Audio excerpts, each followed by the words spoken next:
ঈদের সেকেন্ড ডেতে গেলাম মিরপুর 12 সব থেকে বড় রুফটপ রেস্টুরেন্টে, যেখানে বাফেট সিস্টেমও ছিল। অ্যান্ড এই রেস্টুরেন্টে যাওয়ার পর কী এক্সপিরিয়েন্স করলাম, ফুড টেস্ট কেমন ছিল, সব কিছুই আজকের ব্লগে থাকবে।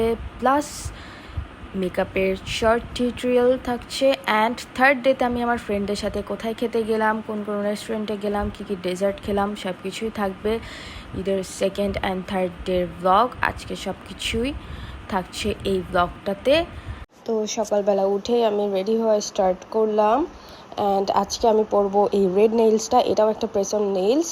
আমার আজকাল প্রেস অন নেইলস পরতে অনেক ভালো লাগে। আমার এই রেড ড্রেসটার সাথে ম্যাচ করে আমি প্রেস অন নেইলসটা নিয়েছি। সো এখন আমি স্টার্ট করব আমার মেকআপ করা। ফার্স্টে এই হেয়ার ব্যান্ডটা পরে নিলাম যেন মুখের সামনে হেয়ার চলে না আসে। And now I am going two prep my skin also. আমি আইব্রোসটা আগে করে নিচ্ছি, আমার মেকআপের আগেই করে নিই আইব্রোসটা। দেন এখন আমি স্টার্ট করব আমার আই মেকআপ থেকে। অ্যান্ড আই মেকআপ স্টার্ট করার আগে আমি আমার আন্ডার আইজে একটু কারেক্টিং করে নিচ্ছি প্রো কনসিলার দিয়ে, যেন আমার ডার্ক সার্কেলটা ভালো মতো কারেক্ট হয় অ্যান্ড বোঝা না যায়। তো এটা কনসিলারটা আমার চোখের নিচে দিয়ে আমি আই মেকআপ করাটা স্টার্ট করি। দেন আমি ফার্স্টেই আই মেকআপের জন্য আমার আইলিডসে কনসিলার দিয়ে ভালো মতো প্রেপ করে নেই, যেন আইশ্যাডোর পিগমেন্টসটা ভালো মতো বসে। অ্যান্ড আমি বিউটি গ্লেজের কনসিলারটা দিয়েই আমার কাটক্রিজটা করব। প্লাস এর আগেও আমি আইলিডসে এই কনসিলারটা দিয়েই ভালো মতো সেট করে নিয়েছিলাম। এই কনসিলারটাও ভালো, মিডিয়াম কভারেজ দেয় অ্যান্ড বাজেট ফ্রেন্ডলি। তো এখন আমি কাটক্রিজটা অর্ধেক ভালো মতো করে নিয়ে এই কাটক্রিজের উপরে একটু শিমার লাগাবো। প্লাস রেড শিমারটা একটু ভালো মতো ড্যাবন করে দিয়ে এখন আমি হোয়াইট কালারের শিমারটা আমার ইনার কর্নারের দিকে লাগাবো। নাও I am going to apply this magical liquid glittery eyeliner. এই আইলাইনারটা দিলে একটা কাটক্রিজ টাইপের লুক চলে আসে অটোমেটিকলি। তো আমি আইলাইনারটা আমার চোখের দিয়ে এখন আমি ইনার কর্নারে হালকা একটু হাইলাইটিং করে আমার কাজলটা দিয়ে নিব পেন আইলাইনারটা দিয়ে। দেন পেন আইলাইনার দেওয়ার পরই আমি চোখের নিচে আমি আমার ওয়াটার লাইনের নিচে আর কি ডার্ক ব্রাউন কালারের একটা আইশ্যাডো দিয়ে নিচ্ছি। এখন আমি ইউজ করব প্রাইমার। মেবেলিনের এই ম্যাট প্রাইমারটা আমার অনেক পছন্দ। আপনারা একটু পরেই দেখতে পারবেন এই প্রাইমারটা দেওয়ার সাথে সাথে আমার ফেসটা একদম ফুললি ম্যাট হয়ে যায় অ্যান্ড ফাউন্ডেশনও খুবই ভালো মতো বসে। যেহেতু আমার স্কিনটা অয়েলি হয়ে যাবে অ্যান্ড এটা সামার টাইম, বাইরে বের হলেই ফেস থেকে অয়েল প্রডিউসিং শুরু হবে, এই জন্য আমি এই ম্যাট প্রাইমারটা দিয়ে নিলাম।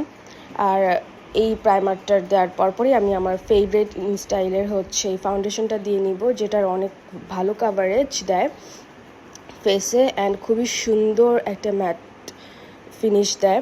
প্লাস এইটা বাহিরে বের হওয়ার পরে স্কিন টোনের সাথে এত ভালো মতো অ্যাডজাস্ট হয়ে যায়, যত টাইম যায় তত আরও সুন্দর লাগে ফাউন্ডেশনটা দেখতে, আরও গ্লসি হয়। তো আমি ফাউন্ডেশনটা ভালো মতো বিউটি ব্লেন্ডার দিয়ে ব্লেন্ড করে নিব। ব্লেন্ড করে নেওয়ার পর আমার আই ম্যাজিকের এই কনসিলারটা দিব আমার আইসে নিচে। কনসিলারটা দিয়ে আমি হাইলাইটিং করে নিব, আমার নোজ পার্টেও হাইলাইটিং করে নিব।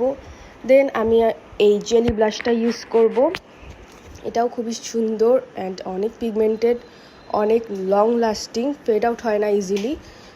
আমি এই জেলি ব্লাশটা দেওয়ার পরপরই একটু লিকুইড হাইলাইটার দিয়ে নিব অ্যান্ড এই হাইলাইটারটাও অনেক ভালো। লিকুইড হাইলাইটারটা আমি আমার চিক্স বোনসে অ্যান্ড নোজে অ্যাপ্লাই করব। দেন আমি প্রত্যেকটা জিনিস ভালো মতো আস্তে আস্তে ব্লেন্ড করে দিব আমার বিউটি ব্লেন্ডারটা দিয়ে। Now I am going to use this face powder in স্টাইলেরই। এই ফেস পাউডারটা দিয়ে আমি আমার ফেসটা ভালো মতো সেট করে নিব। After then I am going to use this I ম্যাজিকের ব্লাশ। এই ব্লাশটা আমি আমার আগের ভিডিওতেও ইউজ করেছি। এই ব্লাশটা ভালো মতো দিয়ে দেন আমি ইউজ করব শি গ্ল্যামের এই ম্যাজিক পাউডার। এটা 3টা গ্লিটার পাউডারে আসে, যেটা মিক্স করে আমি আমার ফুল ফেসে লাগাই। অ্যান্ড এই পাউডারটা দিলে খুবই সুন্দর একটা গ্লিটারি লুক পাওয়া যায় ফেসে, একদম ব্রাইট হয়ে যায় ফেসটা ইনস্ট্যান্ট, প্লাস শাইনি একটা ইফেক্ট দেয়। এখন আমি আমার এই আইশ্যাডো প্যালেটটা থেকেই ব্রাউন কালারের একটা শ্যাডো নিয়ে আমি হচ্ছে আমার নোজটা কন্ট্রোল করে নিব, আমার ফেসটা ভালো মতো কন্ট্রোল করে নিব। অ্যান্ড এই মেকআপ লুকটা করতে করতে আমার 2-3 ঘন্টার মতো টাইম লেগে যায়, কারণ এর মাঝখানে আমি আরও কাজ করতেছিলাম। আমি হচ্ছে ভিডিও এডিট করতেছিলাম, আবার কয়েকটা ভিডিও ক্লিপ ডিলিটও হয়ে গেছিলো, সামহাউ রেকর্ড হয়নি। যাই হোক, এখন আমি হচ্ছে আমার আইল্যাশটা কার্ল করে নিব ভালো মতো বিফোর অ্যাপ্লাইং মাস্কারা, যেহেতু আজকে আমি কোনো আইল্যাশেস পরবো না। তো এই লোই ক্লোইর মাস্কারাটা আমি হচ্ছে আমার আইল্যাশে দিব।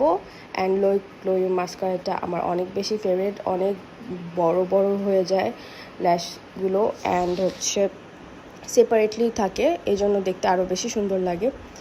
অ্যান্ড এই মাস্কারাটা ওয়াটারপ্রুফ, সো ইয়া, এটা অনেক সুন্দর, ভালো একটা মাস্কারা। মেকআপ করতে করতে আমি হচ্ছে আমার ছোটো বোনকেও একটু মেকআপ করাই দিই, আম্মুকেও মেকআপ করতে হেল্প করি। সো এই সব মিলায় দেরি হয়ে যায়।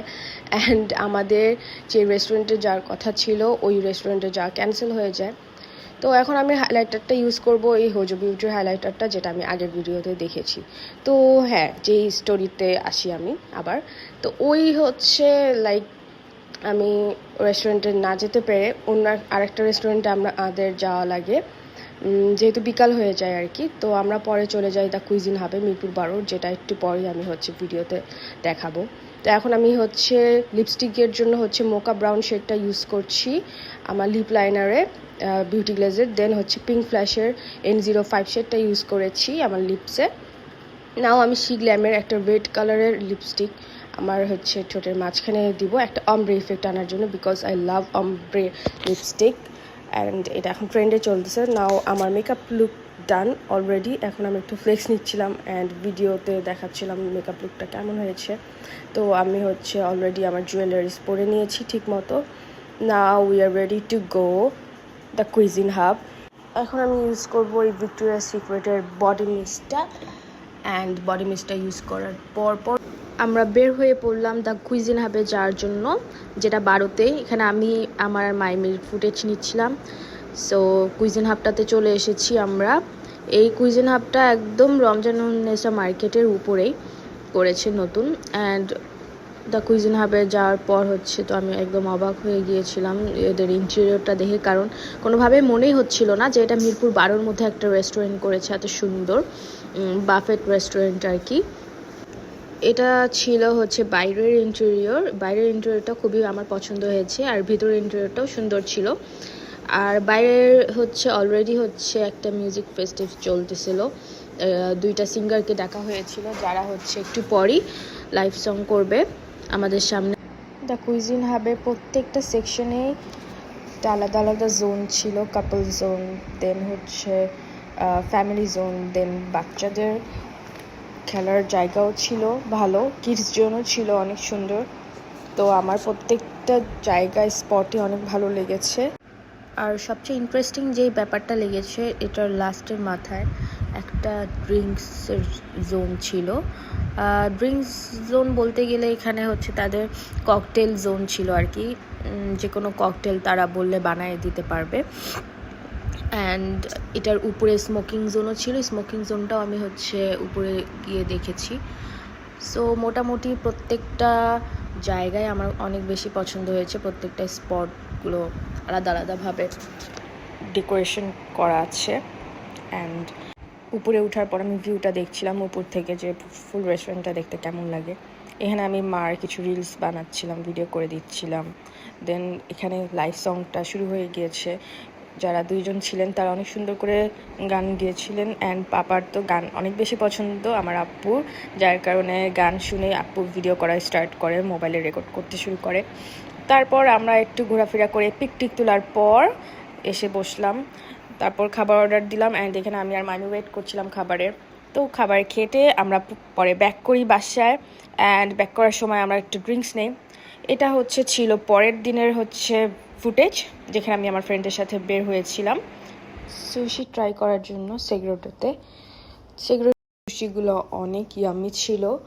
তো সুশি খাওয়ার পরপরই আমরা হচ্ছে একটু ভিডিও পিক তোলা স্টার্ট করি, যেহেতু আমরা 4জন ফ্রেন্ডস অনেক দিন পর দেখা করেছি, কারণ কারোরই টাইম হয় না, সবাই অনেক বিজি থাকে।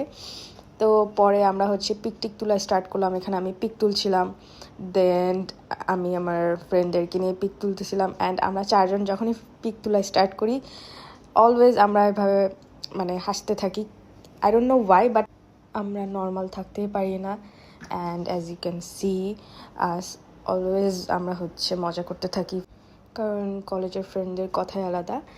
অ্যান্ড আমরা এর পরপরই হচ্ছে সেগ্রিটোর থেকে নিচে আবার চলে এসেছিলাম ওরো রোস্টার্সে। অ্যান্ড ওরো রোস্টার্সে যে আমরা 4 জনই শকড, একটাও সিট ফাঁকা ছিল না। ইভেন আমাদের মতো অনেকে ছিল যারা দাঁড়িয়ে ছিল। তো আমরা প্রায় 20 মিনিটের মতো দাঁড়াইছিলাম, দেন ফাইনালি আমরা সিট পেয়েছিলাম। অ্যান্ড এখানে ওরো রোস্টার্সে এসে আমরা 4 জন 4টা আইটেমের ডেজার্ট ট্রাই করি, যেন 4 জনই 4টা ডেজার্টই ট্রাই করতে পারি, টেস্ট করতে পারি। তো পরে হচ্ছে ডেজার্ট অর্ডার দেওয়ার পরপরই আমরা ভিডিও স্টার্ট করে দেই, 4 জনের ভিডিও নেওয়া স্টার্ট করি। দেন আমাদের এখানে ডেজার্টগুলো চলে আসে, অ্যান্ড ডেজার্টগুলো আসার সাথে সাথে আমরা ভিডিও দেন পিকচার তোলা স্টার্ট করি, বিকজ ডেজার্টগুলো দেখতে যেমন সুন্দর, টেস্টও অনেক অসাম ছিল। আমার মোস্ট ফেভারিট ছিল স্ট্রবেরি মুস কেক, যেটা হচ্ছে লাভ শেপের ছিল। স্ট্রবেরি মুসটার টেস্টটা আমার সবচেয়ে বেশি পছন্দ হয়েছে, বাকি 3টাও অনেক মজার ছিল। অ্যান্ড 4টা ডেজার্টই খুবই মজার ছিল। যারা ডেজার্ট লাভার, মিষ্টি পছন্দ করে, তারা অবশ্যই ওরো রোস্টার্সে এসে ডেজার্টগুলো ট্রাই করবেন মাস্ট। তো আমরা ডেজার্ট ট্রাই করার পরই 4 জন ফ্রেন্ড নিচে নেমে টুপিক টিক তুলে সবাইকে বাই দিয়ে আমি ব্লগটা শেষ করে দিই।